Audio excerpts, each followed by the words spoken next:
All right, Mr. Dean, I came upon few cards, and figured I'd give you a birthday present.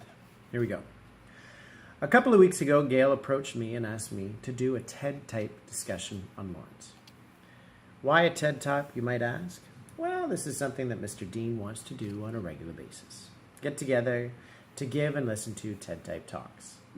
Apparently the C meetings, poker games, man weekends, water buffaloes, and Diablo nights aren't quite enough to fill his schedule. He needs something more. And who am I to argue?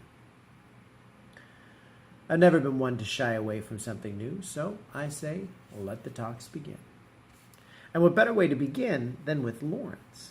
However, as it is Lawrence's 40th birthday bash, and as my talk is about him, I think we should make it into a bit of a game. Now, the theme of the night is whiskey and cigars, but upon his request, it's also Star Wars. And so my talk and the game will be Star Wars related. The game is simple.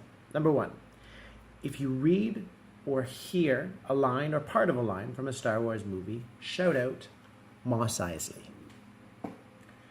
For anyone who is not a Star Wars fan, that is the famous cantina in the first Star Wars movie. If you are right, Ackmina, and she was the night shift bartender at the cantina, will provide you and Lawrence with an Ewok-sized shot. Any line that goes unnoticed, though, equals a stormtrooper-sized shot for everyone here except Lawrence and I, to be given out at the end of the talk. Okay, to be sure, let's practice.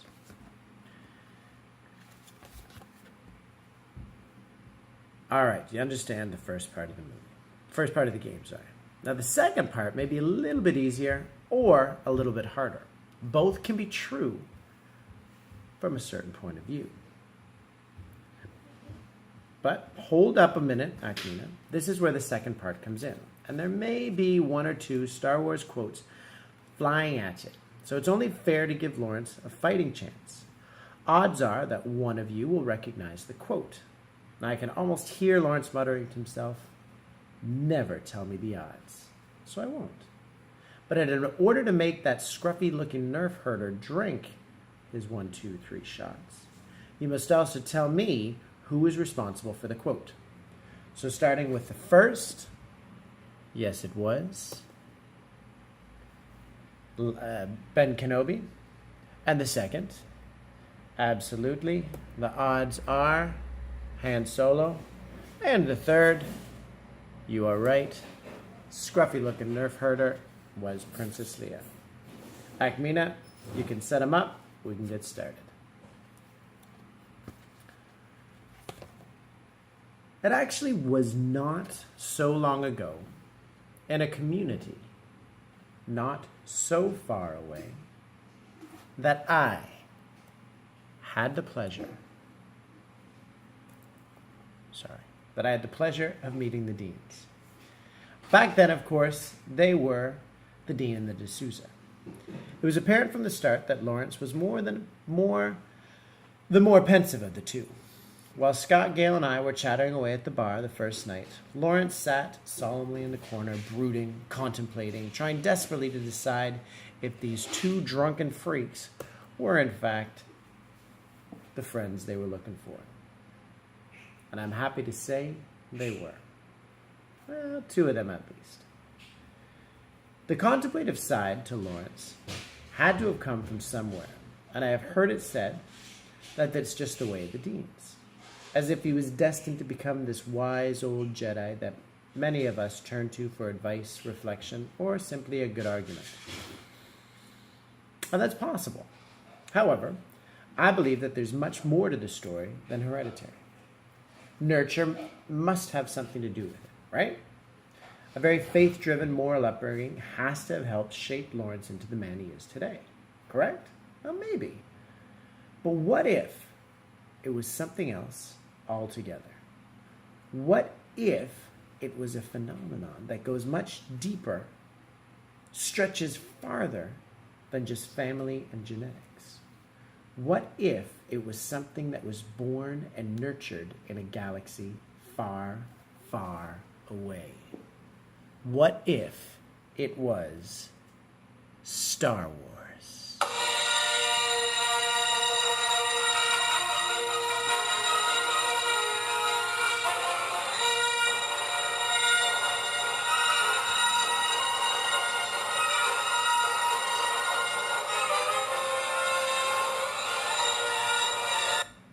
Now laugh as you may, but upon further reflection, and dare I say enlightenment, you might open your eyes to just how many of Lawrence's beliefs can be traced back to the teachings of this epic saga.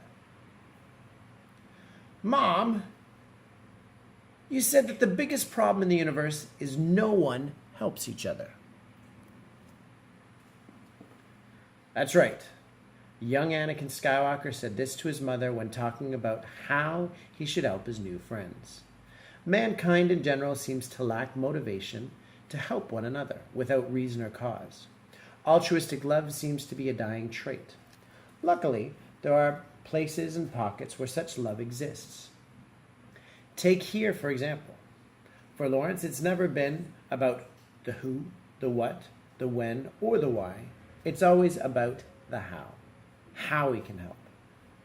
And it is doubtful that there's a soul in the room who hasn't been the recipient of his generosity. Number 2, if money's all you love, then that's what you'll receive. And that's right again. Princess Leia sarcastically said this to Han Solo in response to his selfish greed. She teaches us that mankind must start to look beyond the power of the mighty dollar. Now, if you ask me, money has become mankind's dark side. It is the root of all evil. And it is something that, if followed blindly, will lead anyone astray. Fortunately, it can be said that Lawrence did not underestimate the power of the dark side. I have never known him to put cash before anything. On the contrary, he will put cash out whenever it is needed. Friends, family, and happiness have always come first. Number 3, you look absolutely beautiful. You truly belong here with us among the clouds. You've obviously spent some time watching The Ways of the Jedi as well.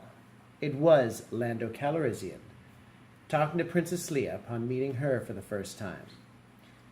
He shows us that being a gentleman never goes out of style. As much as humanity seems to strive to move forward, we really need to just take as many steps back.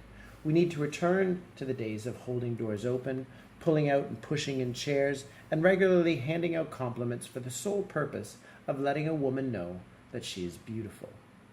Mr. Dean is one of the first gentlemen here to comment on how good a woman looks.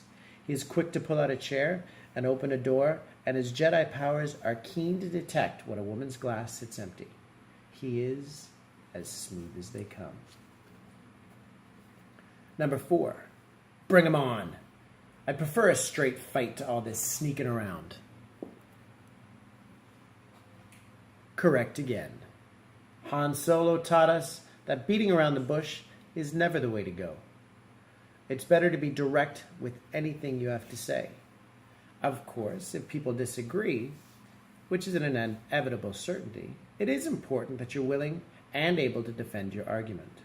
Lawrence has never been known to beat around the bush. Whether it has been about religion, family, or the uselessness of learning Chinese, Lawrence has always been honest, direct, and I was going to say tactful, but maybe I'll stop at direct. Number 5, it's not impossible. I used to shoot womp rats with my T-16 back home. They were no bigger than 2 meters. Luke Skywalker has taught us that nothing is impossible as long as we have faith, perspective. As a teacher and parent, I have seen many a child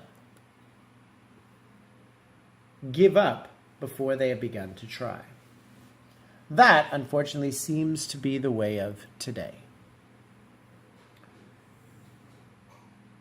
Things have become too easy.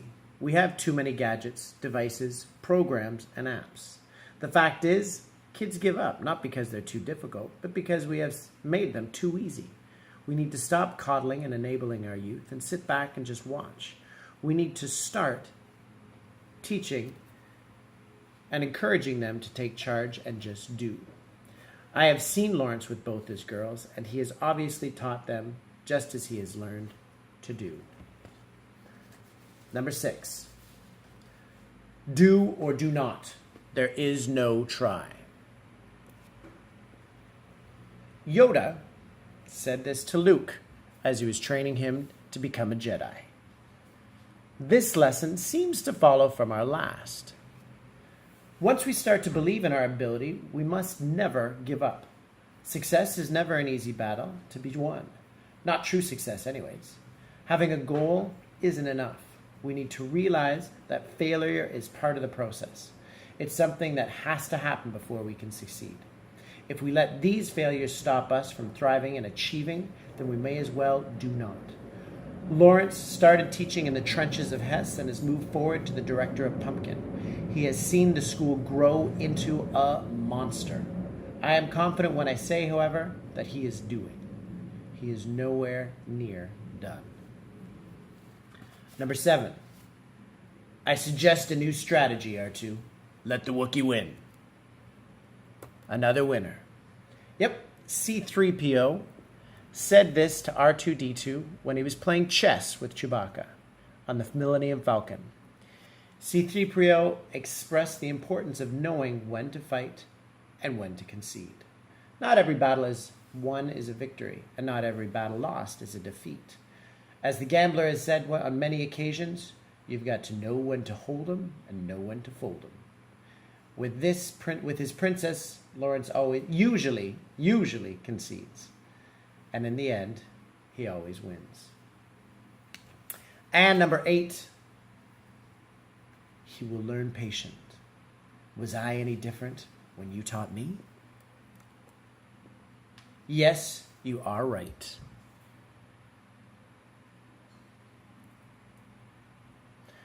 The final lesson comes from Obi-Wan Kenobi. Well, in his spirit, talking to Yoda about Luke. Obi-Wan teaches us that everyone has it in them to become something or someone great. We all have the light within us that is there to shine. And all we need is patience and a bit of love. I have seen Lawrence learn patience over the years as he has interacted with dogs. He started with a stick and ended with a scratch. I have seen him show patience with drunken friends. The stories there are too numerous and embarrassing to share. I have seen him teach patience with his children, and all of this was done with a whole lot of love. And so, we come back to the start. Was it nature, or was Star Wars that made Mr. Dean into the man he is today? Argue how you will, but I am of the belief that it was a bit of young Anakin, a pinch of Leia, a dash of Lando,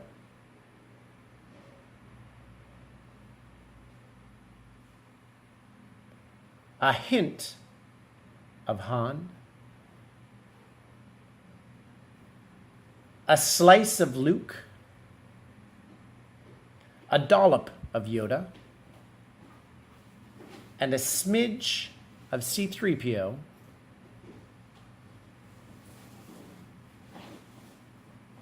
and a whole lot of Obi-Wan Kenobi that led to the man, the myth, the legend, Mr. Dean. Happy 40th, you aged Jedi. Thank you.